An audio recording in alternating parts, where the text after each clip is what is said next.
What's up everybody, it's your boy, the one and only gamer, and today we're gonna be talking about the Dualsense battery life, and we're also gonna be talking about the PlayStation 5 having some issues with 4K gaming. If you like videos like this, don't forget to hit that like, hit that notification bell, and remember, if you haven't subscribed to this channel, elbow drop that subscribe button. Let's start this whole thing, baby.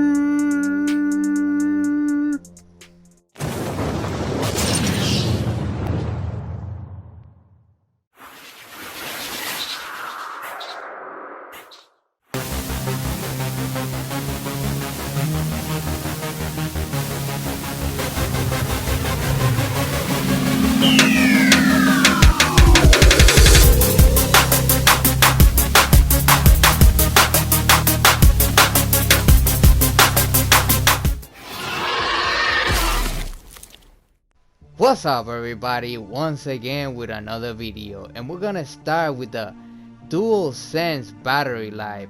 And it seems that the Dualsense battery life is going to be 50% more than the PlayStation 4 DualShock.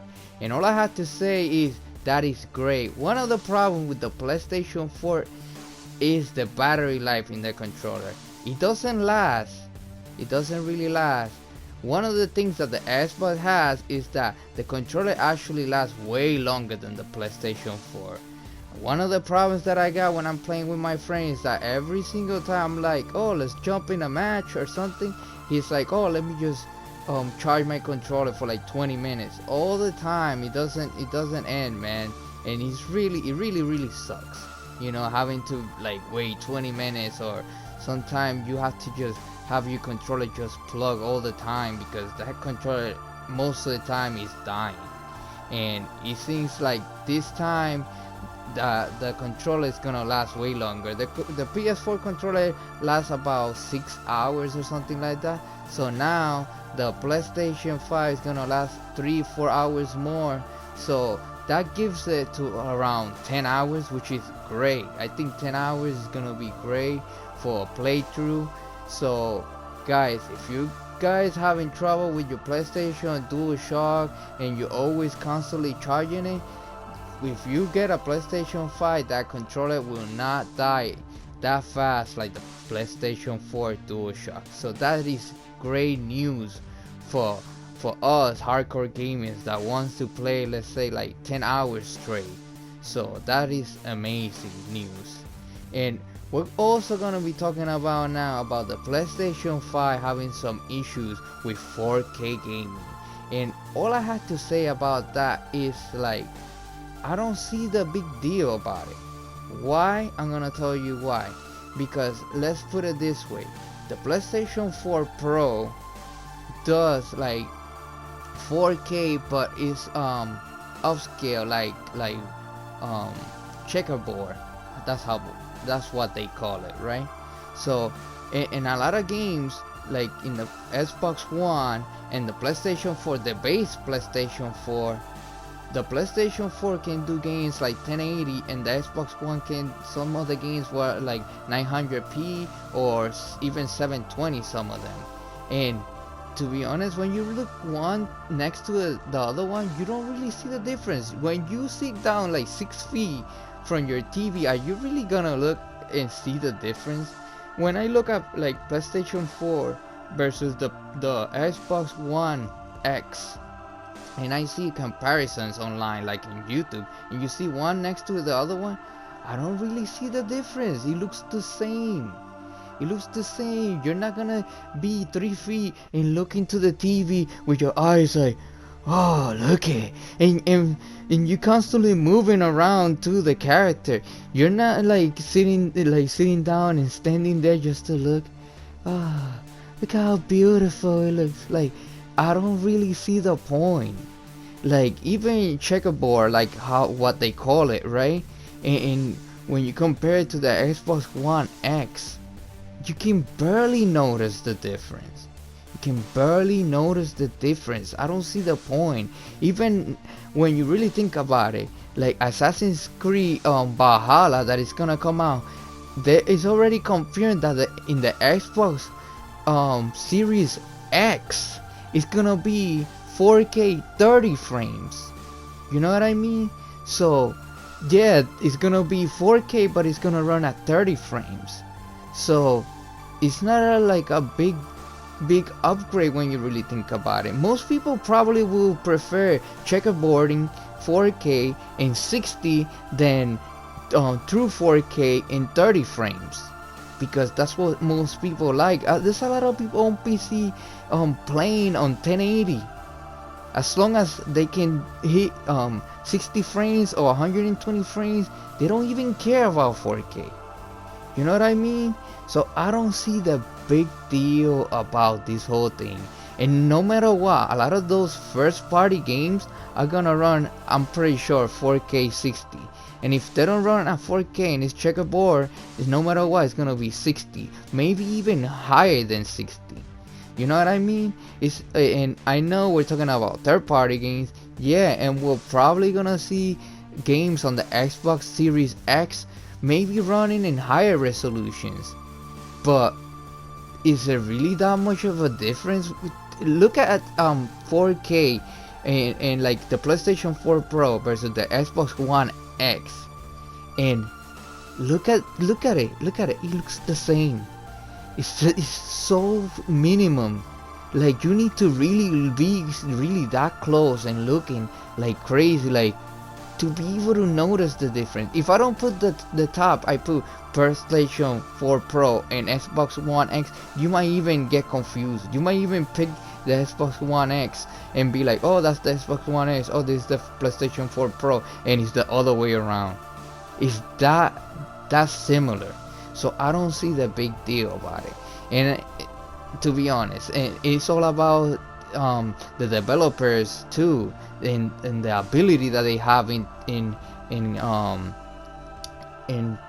taking control, like taking the full advantage of these machines. Like for example, you see Halo Infinite, how bad it looks, and it has 12 teraflops. I said it before. Look at a lot of games in the PlayStation 4, in the Pro, or even the base one, looking better than the Halo Infinite footage. So it's not even about teraflops. A lot of people still talking about teraflops. I don't even see the point after that situation that happened when and now it got delayed, which is the best thing that they can do, because it's better a game that is delayed is a game that can be good than a game launching in a bad state and having that bad reputation like a lot of games have had before. So I don't see the big deal about this whole thing about, oh, it's not gonna do 4K, blah blah blah blah blah. Like, who cares? Look at how they look.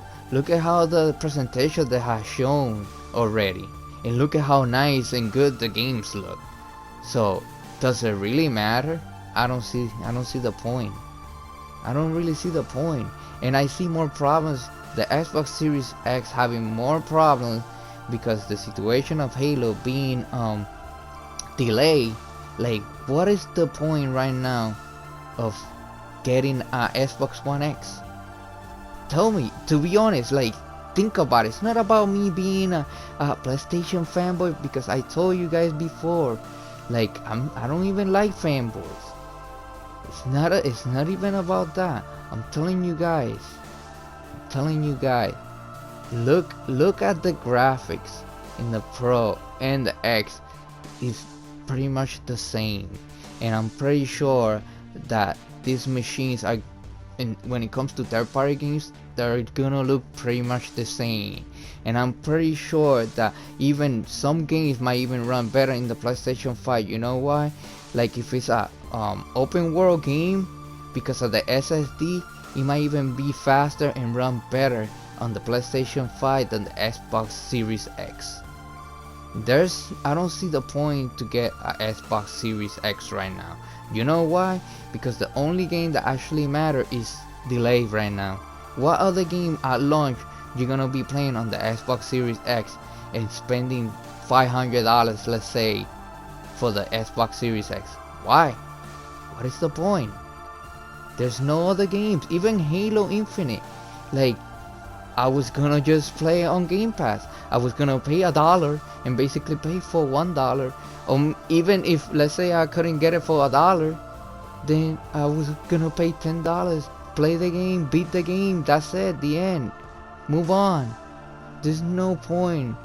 I mean, if you really want to upgrade, because let's say you bought a Xbox One back, you know, the one that the VCR one, the one that is the first one, right?